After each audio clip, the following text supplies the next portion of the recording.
Two-time Hall of Fame inductees, Brent Godarzi and Marty Young. Back-to-back #1 trucking firm in the nation. Back-to-back best attorney and best law firm in East Texas.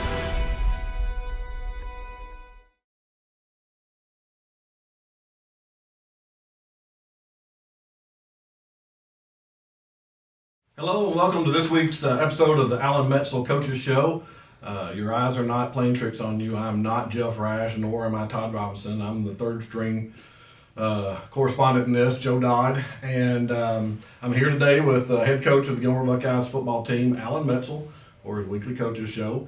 And not sure how long it's been. You had a big break of really 3 weeks between games. Obviously just 2 weeks that were actually bye weeks. And so I wasn't sure if you did this during those bye weeks or not, but I know that from a fan perspective, it was tough to wait 3 weeks in between, games in the middle of the season and everything. How was it for you and the coaches, staff, and the kids? Because as far as I know, that's never been done. Have you ever had that in your coach's career where you had 3 weeks in between games like that? Tell me a little bit about it. Yeah, we've never had 2 Friday nights open, and it's for sure not consecutive, which was awkward, and when we set up the schedule, it wasn't our goal to do that. Our goal was to have a 10-game schedule.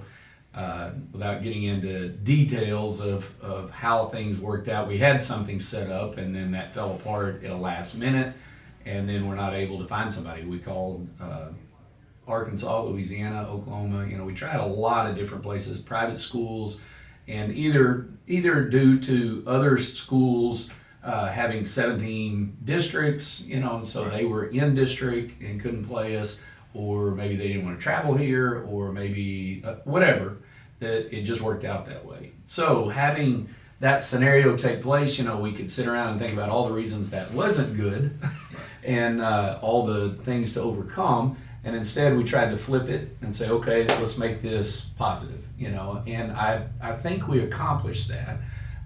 The first week we were off, we did it like a normal off week, gave them Monday off. They had off after school Thursday and Friday.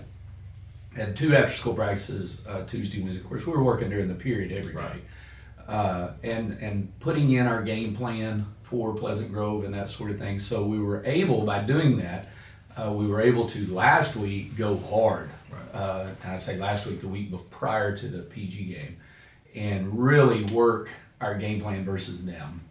And I think, there were several factors. One, the maturity of our kids and the way they responded to the schedule went really well. I think also knowing they played Pleasant Grove, was a factor, because they knew coming right off the bat, we were going to have a tough test. And so between the two, it really played out well. We were able to hone in on a lot of details, try and go back and maybe shore up some things we didn't do as well earlier in the year, that sort of thing. So did it feel like a long time? It really did. To me, where it really felt that way was Monday, Tuesday, Wednesday, Thursday leading up to the PG game. I mean, it felt like we hadn't played in forever. Right. And then, of course, Friday we got into our flow and we were good. And now we're back to normal. But, to me, it's just another way of teaching kids, hey, sometimes life is you get thrown a curve. Right.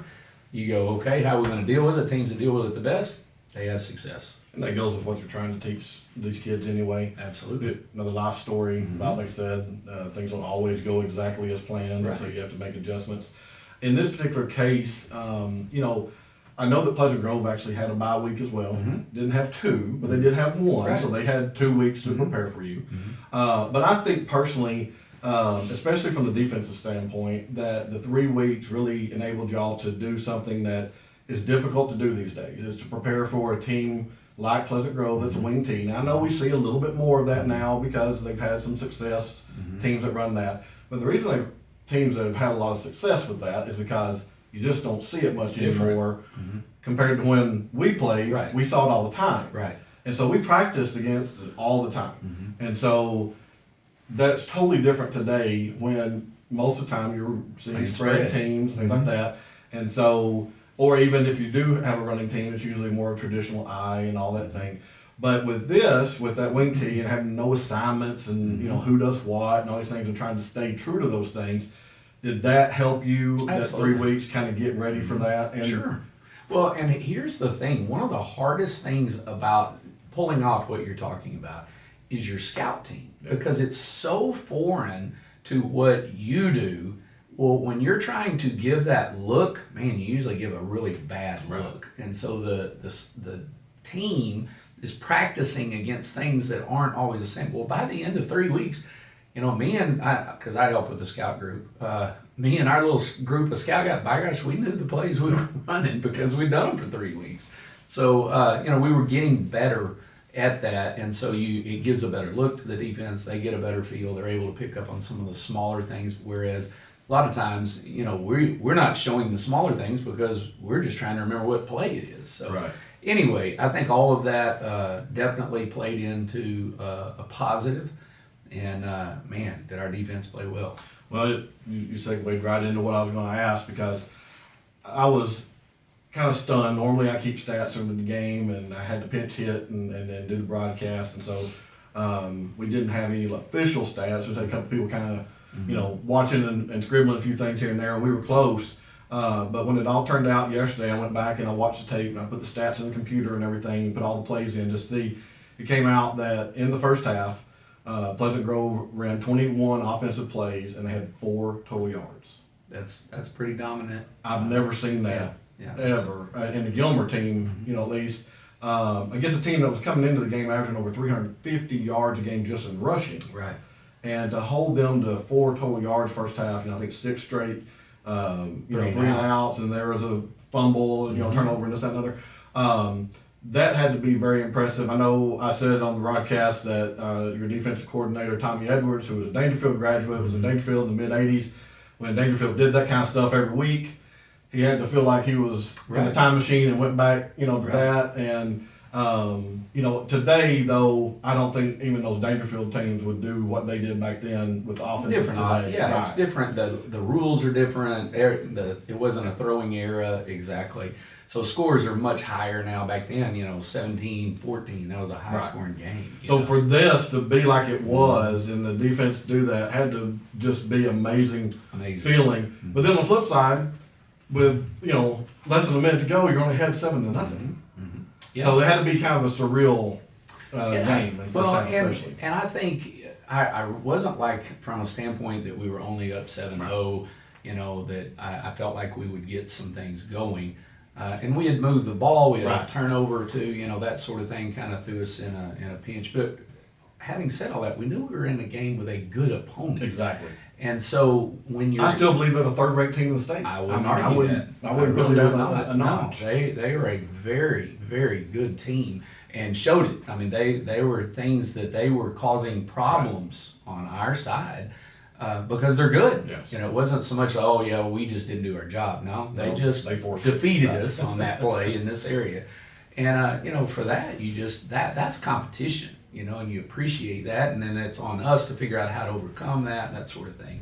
So, I'm probably jumping ahead into another thing you'll talk about in a minute, but, when you talked about getting the fumble and we're down there close to the end zone, well, we had made a mistake because we were driving and threw an interception right there at the end zone. Right. So, and then the defense did a great job of getting it back. But we felt like we could get down there and score on them. We just kind of shot ourselves in the foot. But we're very fortunate that our defense was firing on the cylinders like they were and gave us the ball and gave us a chance to go up again. All right, well, on that note, when we go ahead and let's take a look at some of the plays from Friday night, and you go through them with us and tell us what your thoughts were, and if I see something I want to jump in, I'll tell you what I thought about it. Absolutely. Well, the first 3 plays, I just did the first 3 plays of defense, the first drive, because there were so many, as you mentioned, there's 6 3 and outs in a row. Right. That's just phenomenal.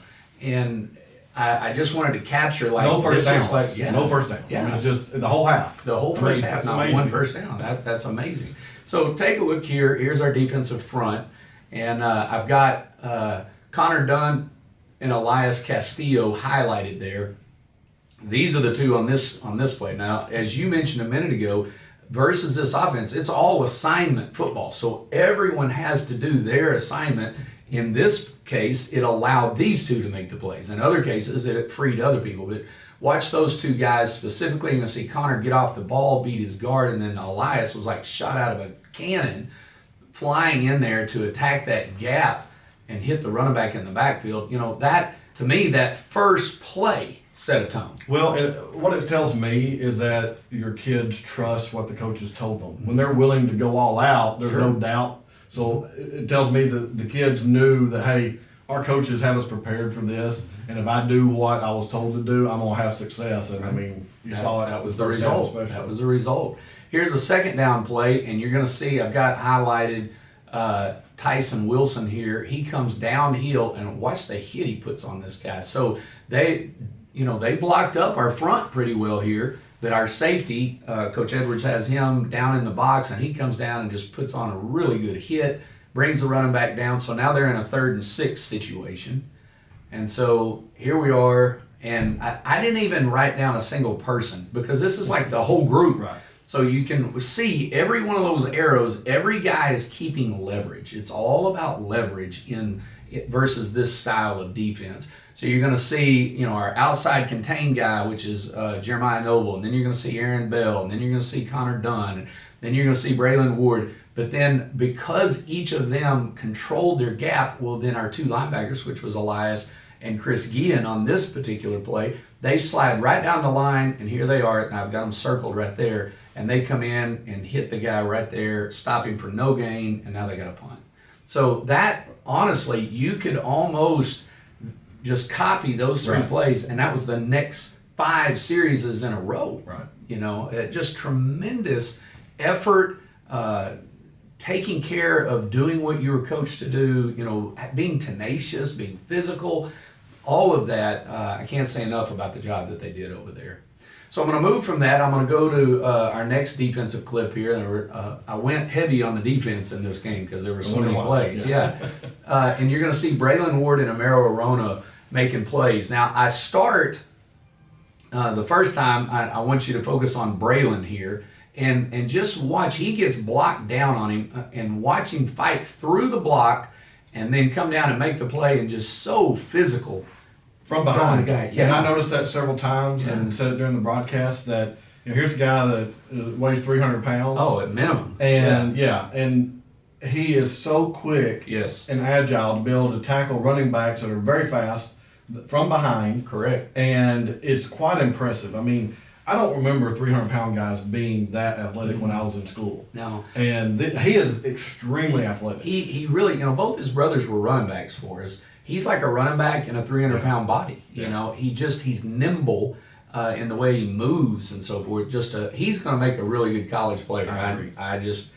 When some college says that's our guy, he'll go play. He's really good.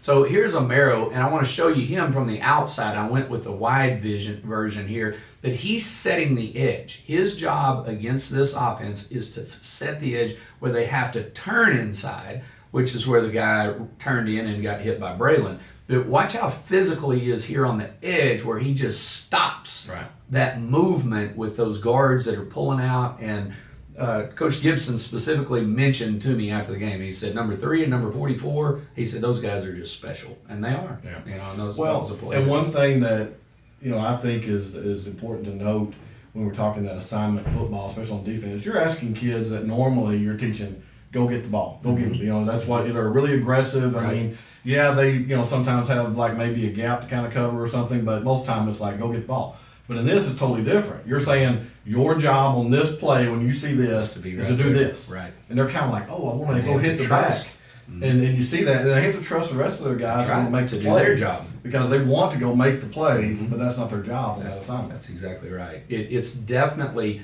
a team concept at its finest against this type of offense.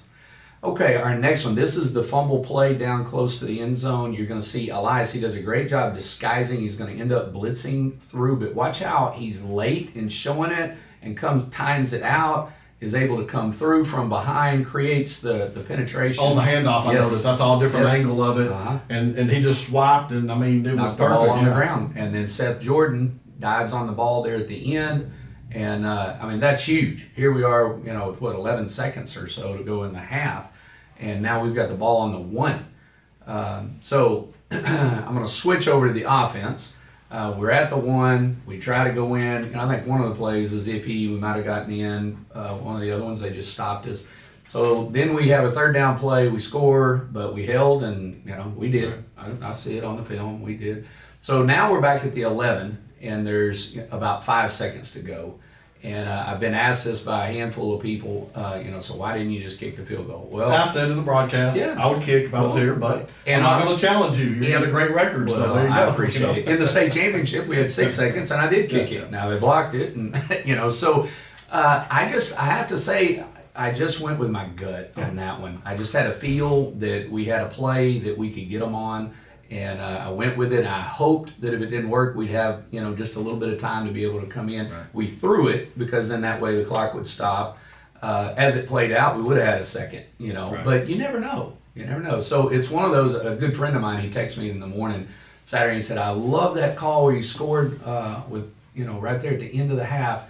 And I said, "Yeah, I'm glad it worked." And he texts back and he said, "Yeah, it would have been the worst call ever if it didn't." And he was teasing, but it is what it is. You got to go with what you think you need to do, and fortunately, it worked here. When you got a guy like Rowan to throw it to, it sure ups the percentages. A beautiful throw. Okay, beautiful throw. I won't take anything against Rowan and his effort. One, people don't see what you do to get open. Correct. But then to make that catch. Right. But what really impressed me was that you have a sophomore quarterback in his 5th start or whatever, and he had just thrown his second pick. Yeah. And it just makes me wonder about a sophomore in high school that's thrown 2 picks in this huge game. You're only ahead by 7 points, and be able to handle that. Well, and then in the play before that, like I said, you had a penalty. It was nullified a touchdown, and now you're going back. I'm sitting there thinking, what is going through this 15-year-old's head or whatever? He's 15. And so to have a throw like that, I was telling on Sunday mornings on ESPN, they have a show where they talk about dimes, and I'm just telling people those are passes that are perfect. That'd have been on the show. No doubt. He threw it only where Rowan could have caught it or is incomplete, one of the two, and he dropped it right there on him. I'll show it again.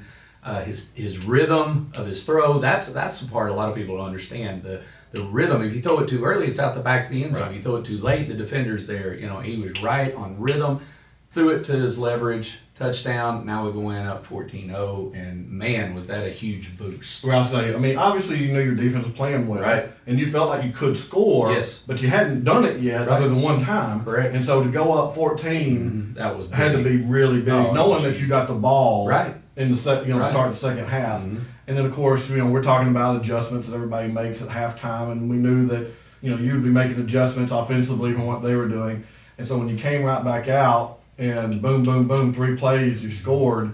That was really impressive. It looked like to me, was that part of was that some adjustments in work there? Sure. So. Well, you want to get to a certain play level in the first half. I say play level numbers because you're trying to get certain players on their team tired. They have a handful of guys that play both ways. A lot. All those things factor in, and so there's certain calls you're going to make where, okay, we might get some yardage on this one, but even if we don't, we're making them run sideline to sideline, and so it's going to take its toll. You're playing the long game, not just the immediate game.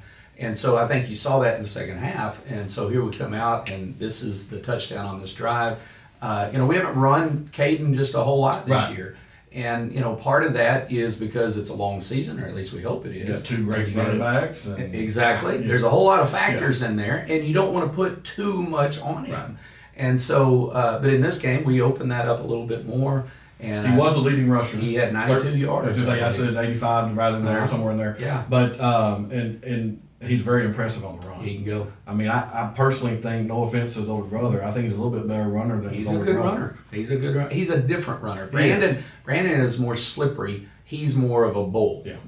So, and sometimes we have to tell him, don't be so much of a quarterback too. Yeah, so, go out of bounds. But anyway, this run right here, just a beautiful job by the offensive line. Great fake there. And you've got to honor Ashton running across, Ashton Haynes. And so here's Caden coming out the back side. So here I'm going to take you to the end zone view, and you really can appreciate what the linemen do on this play. Agree. When you look at the end zone view. So watch Braden Seymour at center here, and I'm going to draw on here so you can see it.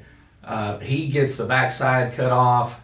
So here we go, and you're going to see the double team with Sean Wallace and Javarian Martin, and they're going to get the push. So then Lucas Cano comes down the line and he makes the kick. And so watch this huge hole right there. And then here comes Kendall Jackson, who's going to fill. Their linebacker's going to scrape to this hole.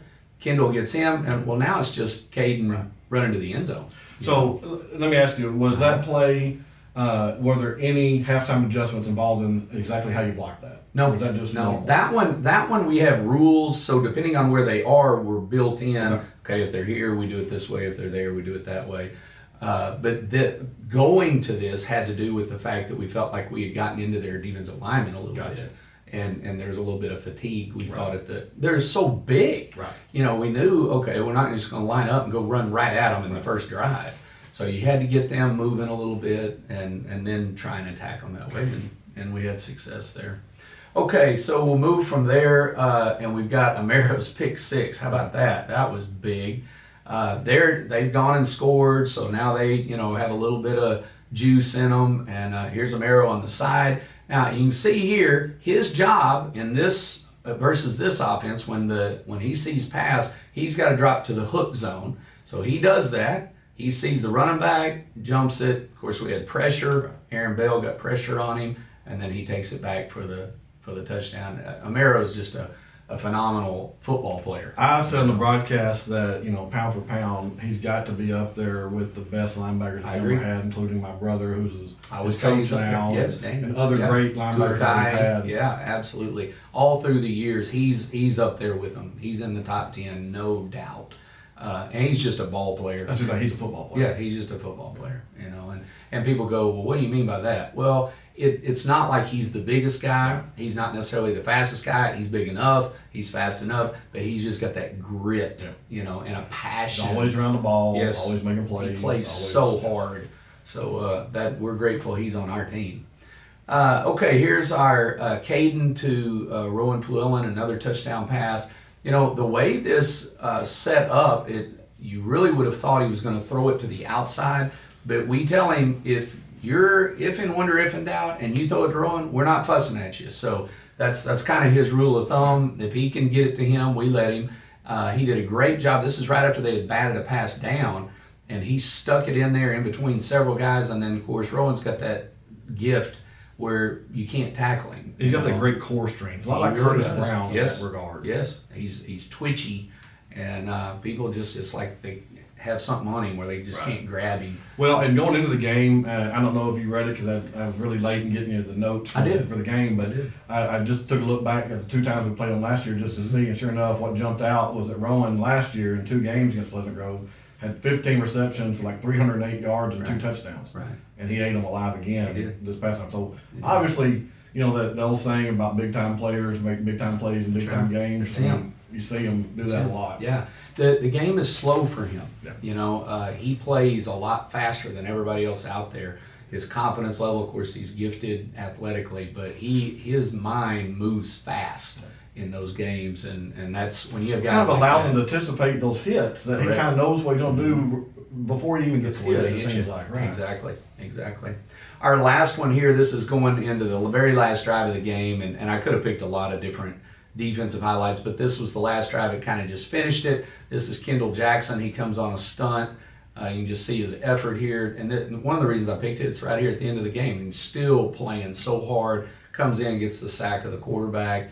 And I just felt like it kind of represented the way the guys just played all night long, where every play they were bringing it, So overall, I would just say it's one of the better games we have played, I feel like, over the course of the past couple of years. It really, we scored more points last year in the game up there. I would put this game up there with it, with when you can factor in some of the newness, the 8 new starters on offense, et cetera, but just the overwhelming dominance that the defense did, that was phenomenal.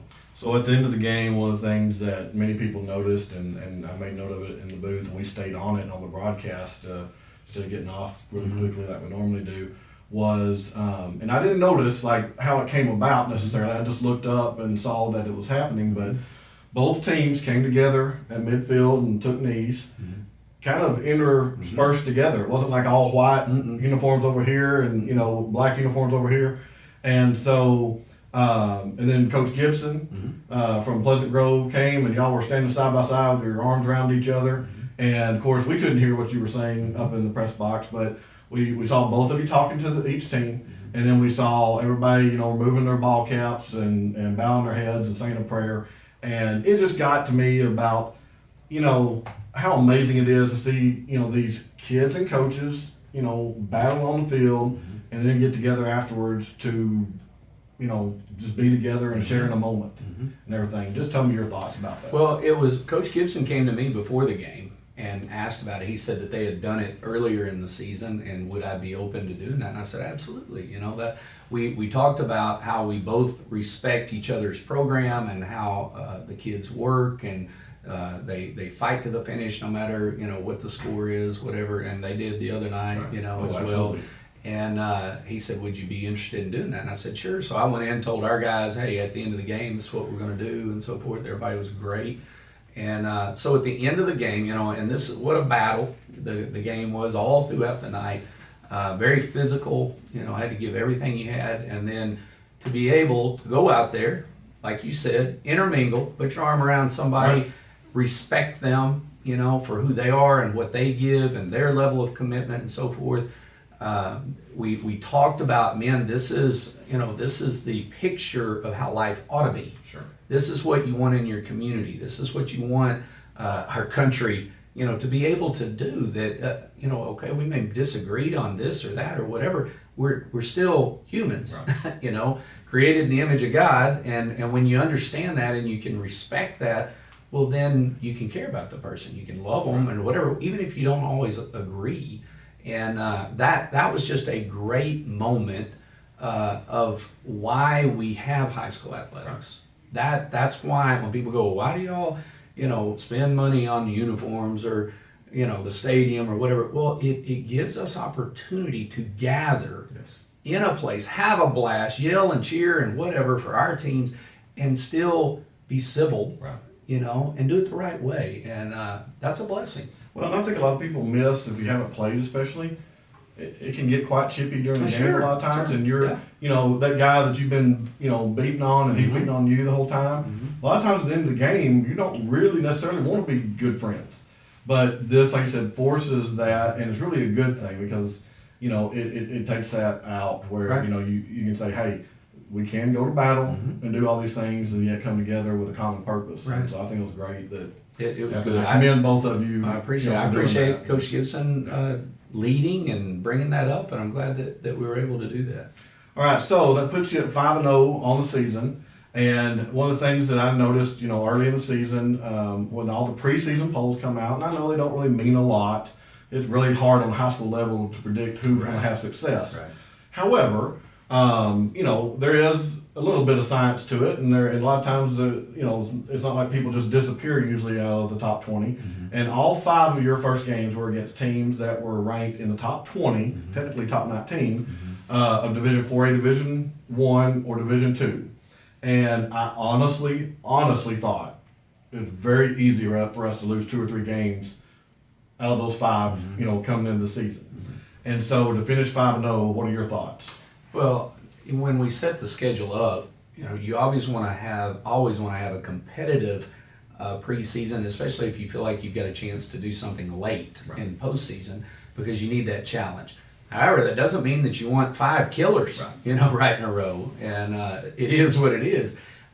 So our schedule, I'll be honest, going into it, I was thinking, this is going to be tough. We play some 8 starters on offense, a quarterback that is not just stepping into the new starting position, but as a sophomore. That people just don't understand, especially in our offense. Exactly. It's one thing in different offenses. You're handing the ball off. You're just handing the ball off every time. You're the guy driving the bus. Not here, and that's tough. And so we, you realize there's potential for some difficulty, but you have to embrace those things and go, okay, this is what's been given us. Had we lost a game or two, we would have dealt with that and tried to grow from that. But am I grateful we were 5-0? Absolutely.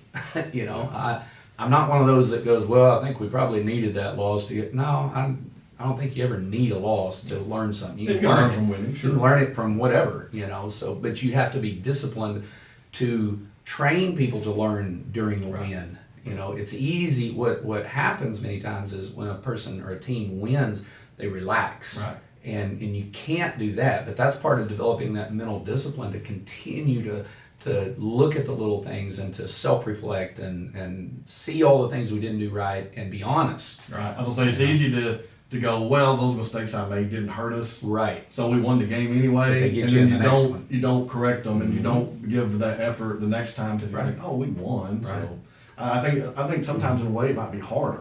Yeah, it is. It's hard. So you're at 5-0, 1-0 in district play. You have 4 games remaining. Most people look at your 4 remaining district foes and think that for the most part, all of them seem to be, a little down in their program right now. They're not as successful as maybe they've been, in recent years. You've got your next game coming up here at home Friday night against another Texarkana team, Liberty Ilo, once again, that we're extremely familiar with. And while you're definitely the favorite in the game, they are 5-1.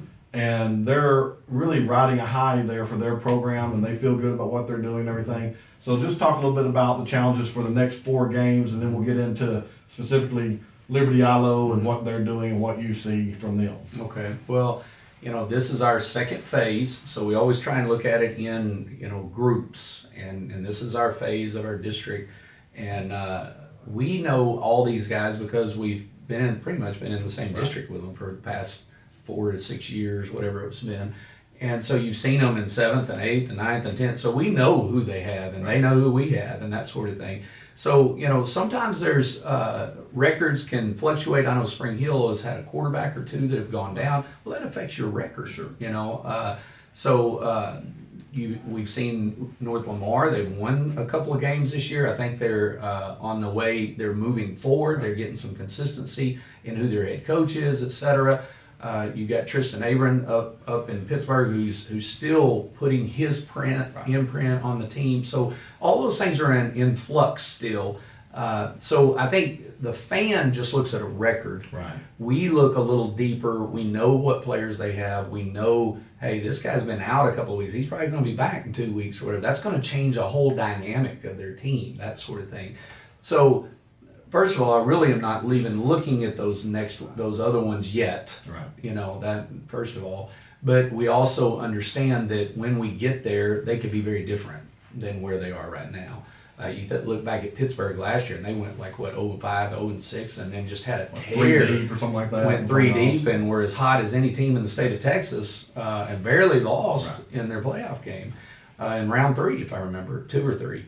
So anyway, to bring it back down to Liberty Ilo, to me, Liberty Ilo is one of the most problematic teams to play because they're so talented. Right. They have athletes at every grade level. In multiples. Right. And I think Coach Davis, who's been there, this is now his 3rd year as the head coach, he's really tightening that program up. And so you're seeing them play with more discipline. You can see their offensive scheme this year has taken a real jump from last year. And their defensive guys, we watched them against Paris. Man, they played hard. Right. When I beat Paris very badly. They beat them soundly. Yeah. And I haven't. We've still got more study to do over the weekend, but it stood out to me how hard they were playing. Right. And so that's impressive. So we know we have a big game here. We would never take them for granted. And of course, I respect him and his coaching staff. So from a standpoint of staying focused, for us, I don't think we have as hard a time because we look at the details as maybe, people who just look at a newspaper. Gotcha. All right, so do you have video on LE? We usually don't get into that. All right. Couple things that I wanted to ask you about, and I brought a little list with me. Is you called me Statman when I walked in, and of course I like that name. I've been called that since I was in high school. And I really enjoy being able to keep up with some of the stats of the team.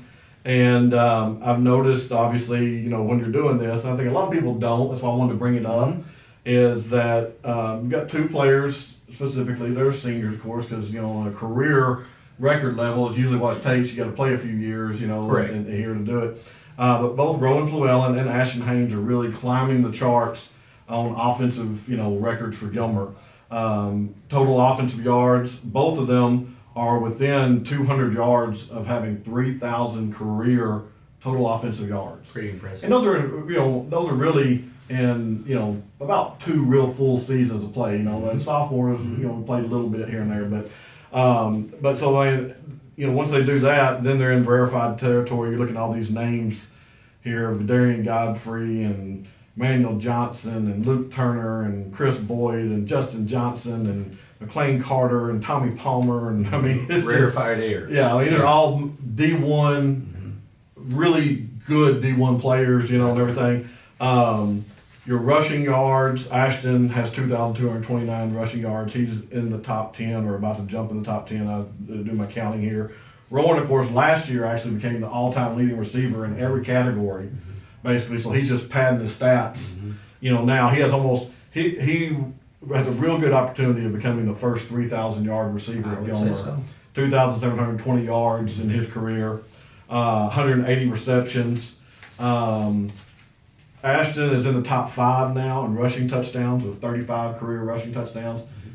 He really has a nose for the end zone. He does. You can just tell he knows how to get in there. Gifted, right? And then receiving touchdowns, Rowan with 2 this past week has 21 career receiving touchdowns, which puts him only 6 behind his brother Dylan. His older brother, yeah. So I'm sure he'd like to pass up his brother. Dylan was there the other night, so and then total offensive touchdowns, both of them are entering the mix. Ashton has 40 now, so combined receiving and rushing. He's not going to catch Chris Boyd. I would love it if he did, because I think he would have a very successful season. He has a lot of scoring. Because Chris Boyd had 75. Yeah. And the next place is 55. So Chris kind of stood out in that area while playing defense most of the time. But tell me a little bit about coaching these two, what it's like, and just the things that they're doing from a historical perspective. Yeah, well, you're talking about guys. Rowan, was All-State as a sophomore, which is pretty rare to be able to pull off. Ashton, I love telling the story of Ashton. Ashton played JV as a sophomore the whole first 10 games when he was plenty good enough to be on the varsity, but we knew he wasn't going to get the playing time necessary to keep growing him, and he handled it great. Never had a word about it. So then he comes to us in the playoffs. Davion Smith gets injured. He comes in, rushes for over 200 yards against Sunnyvale, right. And round 3. So the thing that I would say about both of them that I appreciate, now we're thrilled for all the statistical gains and celebrate them, but it never supersedes the team. Yeah. And, I know last year in our round 4 game against PG in Mount Pleasant, I think Ashton carried the ball maybe 10 times. Never said a word. Was critical component in the pass protection and so forth. It's just what we needed in that game. He didn't worry about it. He's, I know he'll be thrilled about every bit of that, but it's all in perspective. And they understand when the team wins, they get success, and all the other people who maybe don't have their name on those lists, they feel a part of that. Right. Because of the way they handle it. And so that's win-win. I agree. And I have noticed that as well, that, if we put these career statistics from the team up against a lot of other programs in the state, they would pale in comparison. Because a lot of times you get a player like Ashton or, like Rowan. And they get the ball every play. Right. They catch 15, 20 balls a game. And so they get 200, 250 yards a game, 3 touchdowns a game. It's just nonstop. And there have been numerous games where, Rowan's caught 2 passes. Right. He's only this year. And only had him, look to him 4 times from that. A lot of big-time receivers would be furious about that. Players like Ashton that have his skill set, returning first-team All-State, and you bring in another running back that's basically sharing almost equal carries with him, they'd be furious. They'd go transfer somewhere else or go do something else. And they get it. I appreciate that remark because they could be so much higher on these lists and make it more of the state list if that's what. But I feel like, they want to succeed as a team, and they know that, hey, doing it the way we've done it, we've gone to state 2 years in a row. So, it works, so let's stick with it. And I think it says a lot about you and your staff and, like I said, the kids that are here and how they do it. But it's amazing to watch them. And like I said, it is funny because, there are games where they hardly touch the ball. Correct. And it's not like we're going, we're not going to get it to you. We're going to do what's best for the team. Right. And they get that. and appreciate that. And honestly, when you get awards, well, then it makes it sweeter, because you're not being selfish. And so anyway, I commend them both. I commend the rest of the team that give them the opportunity to do it, whether it's the O-line or the, whoever, the defense getting us the ball back. It all works together.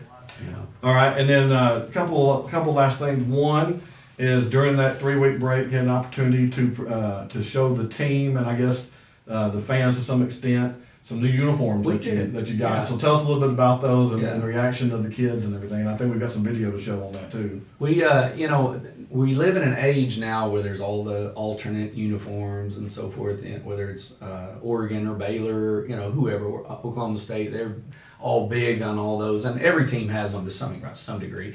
Well, we came to a place where we were needing a new set because you can only get so many wears out of each uniform, and the company that works with us, they came up with this idea, hey, what do you think about this alternate looking uniform?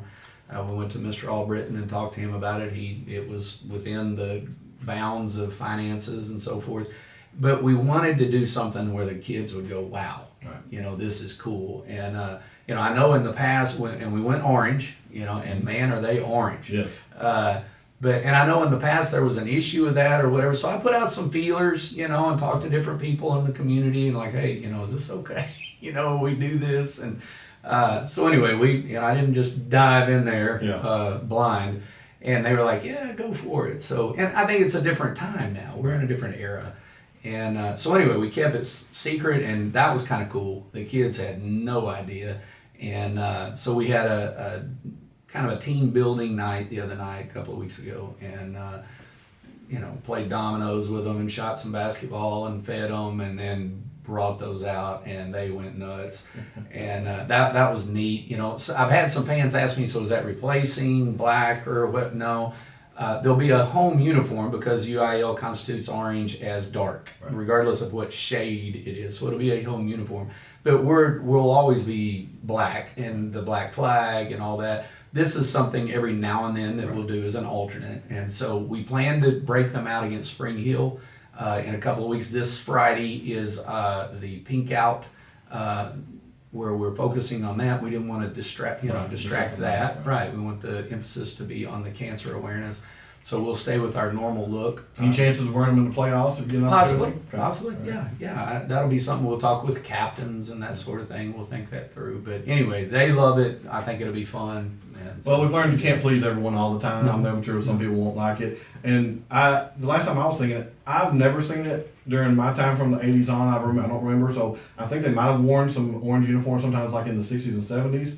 And I'm just thinking that maybe, we experienced the least success, I'll put it like that, during the 60s and 70s as a program, that maybe they just associate it with that. So maybe it'll give you a chance to kind of redeem the orange look. And it won't just necessarily be, I thought Steve just had the chance to pick the uniform period and he just picked the Oklahoma State colors. No, it wasn't that. Not at all. All right, and then one last thing I wanted to mention, and I don't really want it to be a negative. Because we, as a program and someone's been involved in the broadcast for several years, we had always pushed for being able to do the live video broadcast on a Friday night, and didn't know if it ever happened. We did the live audio broadcast, and a lot of people enjoyed that, and we're happy for that, especially those that could not make it to the game for whatever reason, and we always appreciated being able to do that for them. And then, of course, a couple of years ago with COVID and all the restrictions of, gathering in places and everything, the UIL basically changed their rule and said, okay, now you can do live streaming of the, Friday night games and everything. And so we were prepared to do it because we had been doing it already, just tape delaying and showing it the next day. So all we had to do was just pop it up live. And I think we've got a really good crew that does a good job. We got a nice picture. If you got a big screen TV now, you're sitting at home, see a giant screen, and you get a better view than you do in the stands most of the time, and it's nice. But now that those restrictions are gone and people are opening back up and basically almost back to normal, I have noticed, especially in away games, but even some home, but especially in away games, that we don't have the fan support that that we're famous for. I mean, we're famous as Gilmer Buckeyes for bringing the Army and doing all that. And I can't tell you how many times I've heard coaches and kids talk about what it's like to come out 2 hours before practice and people are in the stands and then have more fans of the game on the away games and other and all that, and we're starting to miss that. And do y'all notice? And I just want to make, I can appeal in the broadcast as much as I can, but as the head coach and knowing what it does, just let people know what it does for the kids and for you as coaches to have them there at these games, and that I believe if you're a fan and you can come, you've got an obligation to come. You should come. You should come and yell, because they can't hear them yelling from the couch in your living room. Right. Well, there's no doubt, that having the person in the stands definitely juices the kids. They feel that energy, and they play off of it. We've always had that advantage, no doubt. And so, I would just reiterate, hey, if you can come. We love having that advantage. We love when we go, especially, like you said, to away places, and you're like, oh yeah, we got more people than they do, that kind of thing. That's kind of a confidence builder. It's like us versus, the world, or whatever this case may be. But yeah, we enjoy that. The kids, there's so many of our kids that aren't necessarily in homes like we've had growing up, we did. And so when these fans are here and they're coming down and shaking their hand and putting their hand on them after the game or whatever, that means a lot. They appreciate that personal aspect of it. And we still have it. I'm not in any way complaining. Right. But no doubt, as much as we can, we'd love to have people there, and it does affect the kids, sure. Well, on that note, we'll end this week's episode, and I just wanted to, make an appeal, to the fans out there. That I'm not saying if you stay home and watch the game, you're not a big Buckeye fan. Not what I'm saying. I'm just saying that if you're just staying home because you just, it's more comfortable, just give it a thought. Think about your support at the game physically, to be there and to yell, and to make noise on those, critical third and fourth downs on defense that you're trying to do, and all these things associated with it. There's a reason that, teams talk about fan support. Of course, Texas A&M made famous the 12th man. It's a real thing. Mm-hmm. And I just want to appeal to the Army of Buckeyes out there to, if you're not coming to the games because it's just really nice to stay at home and watch them, please give it a thought to come to the games and support these kids, because they can't hear you. You can be screaming as loud as you want to at home and celebrating a great play, and they don't hear it at all. But they'll hear it if you're there in the stands. And so on that note, appreciate you joining us and watching. Hopefully Jeff or Todd will be back next week, although I've enjoyed this. Hey, but hopefully they'll be back to finish this up. And if I'm not back, good luck on the rest of the season, no matter how many games it is. Absolutely. Appreciate you, Joe. Appreciate it. Mm-hmm.